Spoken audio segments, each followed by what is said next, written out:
Okay, today we're talking about California, but probably not in the way you're used to hearing about it. We're going to skip the usual politics and headlines, because this explainer, which is based on a really fascinating essay, suggests a whole new way of looking at the state as a kind of mirror for the entire planet. So let's jump right in.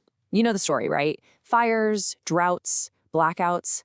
It feels like whenever California comes up, it's always wrapped in this narrative of crisis. It's just constant, this idea that the whole place is dysfunctional. But what if that's the wrong way to look at it? What if that obsession with all the problems is actually making us blind to what's really going on? The whole argument here is that by just focusing on the chaos, we're missing something much, much bigger.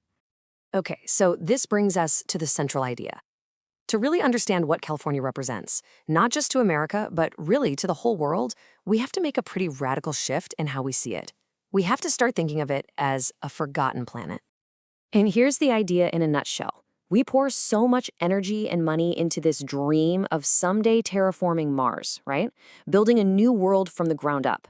Well, the argument is, we've already done that. We've already terraformed a planet. We just call it California.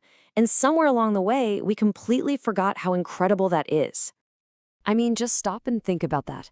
If we found a place like this on another planet, a world with rivers we built, deserts we made bloom, and skies we could actually breathe in, we would lose our minds. It would be seen as the absolute pinnacle of what humanity could do. We'd worship it as a miracle. So how exactly was this engineered miracle put together? I mean, when you really look at what was built, the sheer scale of it all, how this world was literally plumbed and re-engineered, it's just staggering. Take this number, 1/4. That's how much of America's food is grown in California. And it's only possible because of this incredible feat of engineering, capturing the snow that melts in the Sierra Nevada mountains and moving it across hundreds of miles in these massive aqueducts. They basically turned arid land into an agricultural superpower. And this wasn't built on nothing. This whole engineered system was layered right on top of a place that was already bursting with natural abundance. You're talking about forests that are older than most countries, deserts just waiting to bloom, huge fisheries right off the coast. It was all there. And that's a really crucial point. Even something as modern as Silicon Valley didn't just pop up out of thin air.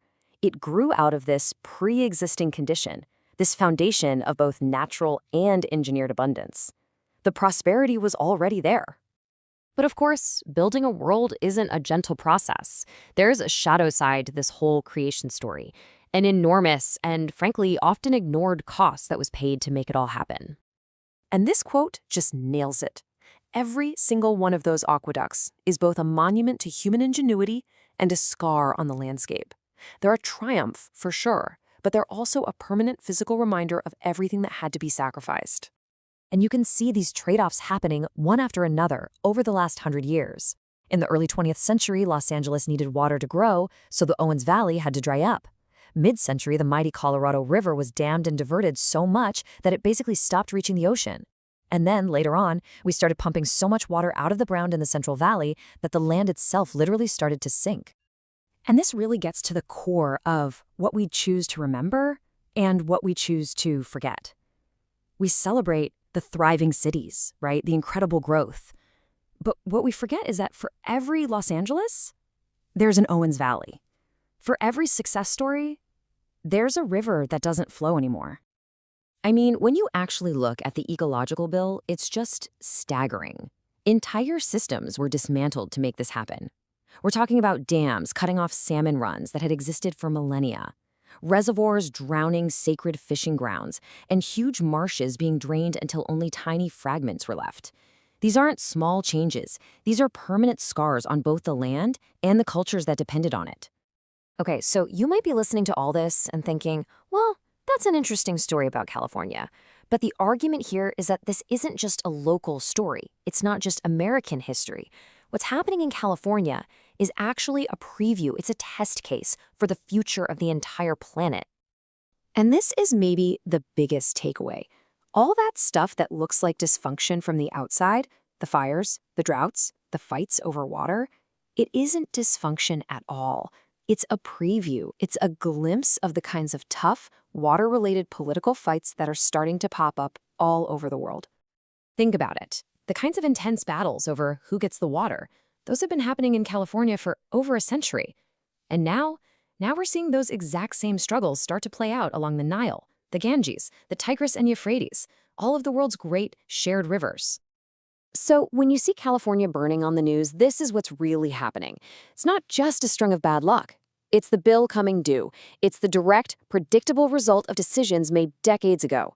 The ecological ledger is finally being balanced. And all of this brings us right back to the beginning, to this central paradox, this big contradiction in how we think about this incredible man-made world we live on. It's a really simple but profound idea, right? We love to build things. The act of creation, that gets you glory, monuments, your name in the history books. But the act of stewardship, just taking care of what we already have, that seems to get you nothing but complaints and headaches. But at the end of the day, physics doesn't really care about our glory or our complaints. It's a binary choice. The river flows or it doesn't. The aquifer gets refilled or it doesn't. These are hard physical realities. The system works or it collapses.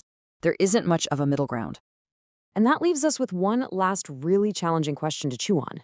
If we can't figure out how to sustain life here in a place that was already so rich, a place we then engineered into an even greater abundance, then what kind of confidence should we really have that we could pull it off somewhere else, starting from nothing?